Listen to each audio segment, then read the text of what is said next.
नमस्कार। Political classes 2M YouTube channel में आपका स्वागत है। हम 10th क्लास का सेकंड लेसन राजनीति विज्ञान का देख रहे थे। संघवाद के अंदर हमारे कुछ टॉपिक हो गए थे, जो और महत्वपूर्ण टॉपिक रह गए वो आज हम देख लेते हैं। लास्ट तक इसको जरूर देखें और यदि आपको अच्छा लगे तो इसको लाइक करें, शेयर करें, कमेंट्स जरूर करें। देखो, संघवाद का अपना अगला टॉपिक है वो है सत्ता के विकेंद्रीयकरण का क्या अर्थ है। सत्ता का विकेंद्रीयकरण यानी कि शासन की शक्तियों का बंटवारा करना, अलग अलग अंगों में करना, क्या कहलाता है? विकेंद्रीयकरण। या फिर हम ये कहें कि केंद्र सरकार से शक्तियां राज्य सरकार और स्थानीय सरकार में देना, क्या कहलाता है? सत्ता का विकेंद्रीयकरण। अब इसकी परिभाषा कैसे है वो देखो आप। जब केंद्र तथा राज्य सरकारों से उनकी कुछ शक्तियां लेकर स्थानीय शासन में बांट दी जाती हैं तो इसे विकेंद्रीयकरण कहते हैं। या फिर जब शासन शक्तियों को अलग अलग अंगों में बांट दिया जाता है तो इसे सत्ता का क्या कहते हैं?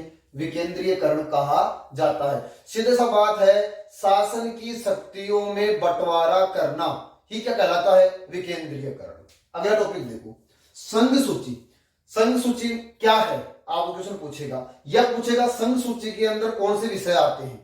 तो इसका आंसर एक ही है, यानी कि वे विषय जो राष्ट्रीय महत्व के हैं और उनके ऊपर कानून बनाती है केंद्र सरकार, तो वो कहलाता है संघ सूची के विषय। तो देखो, राष्ट्रीय महत्व के वे विषय जिन पर केंद्र सरकार कानून बनाती है, जैसे संचार, मुद्रा, सेना, बैंकिंग, विदेशी मामले, भारतीय डाक सेवा, रेल आदि। इन यानी कि ऐसे विषय जिनके ऊपर केंद्र सरकार कानून बनाती है और उसका प्रभाव पूरे देश के ऊपर पड़ता है, वो कहलाते हैं संघ सूची के विषय।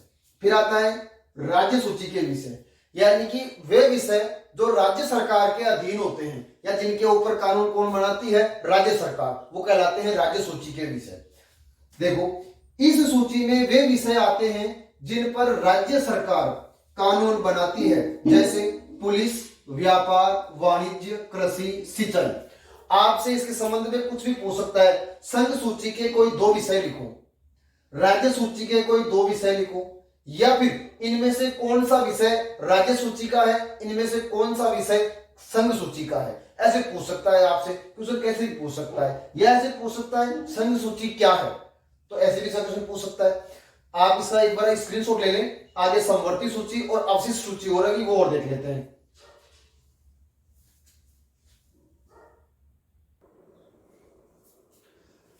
आगे देखिए, तीसरा नंबर की समवर्ती सूची।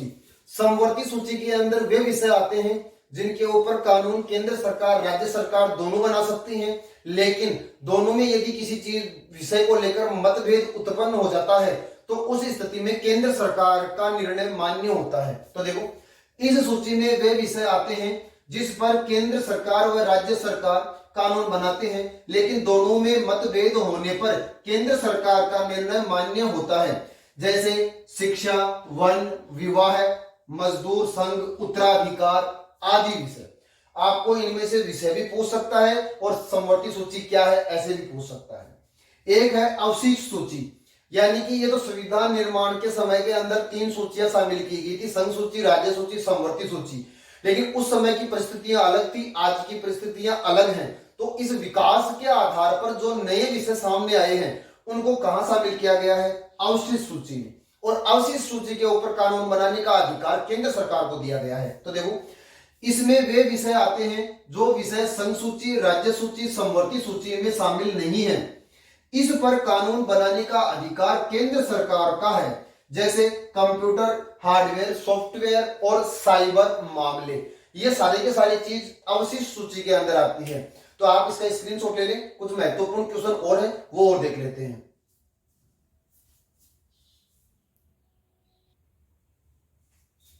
देखो, भारतीय संविधान में मौलिक रूप से कितने स्तरीय शासन व्यवस्था है? तो कितने स्तरीय शासन व्यवस्था है? दो स्तरीय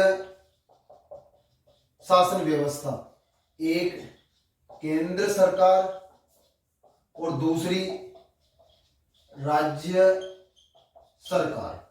केंद्र सरकार और राज्य सरकार, दो स्तरीय शासन व्यवस्था है। फिर है ग्राम पंचायत के अध्यक्ष को क्या कहा जाता है? ग्राम पंचायत का अध्यक्ष सरपंच। ये आपको स्थानीय शासन में बताया हुआ है कि ग्राम पंचायत, पंचायत समिति, नगर पालिका, नगर निगम के अध्यक्ष को क्या कहा जाता है? यहां से भी एक क्वेश्चन जरूर बनता है। श्रीलंका में व्यवहारिक रूप से कौन सी शासन व्यवस्था है? तो कौन सी है? एकात्मक, एकात्मक शासन व्यवस्था। फिर है भारतीय संविधान की 8वीं अनुसूची, 8वीं अनुसूची में कितनी भाषाओं को रखा गया है? तो 22 भाषाओं को। किसको रखा गया है? 22 भाषाओं को। ये कुछ पूछे जाने वाले क्वेश्चन है, छोटे क्वेश्चन। बाकी जो टॉपिकों के अंदर छोटे क्वेश्चन आए हैं आप उनको भी याद करना, वहां से भी क्वेश्चन बनते हैं। तो आप इसका स्क्रीनशॉट ले लो।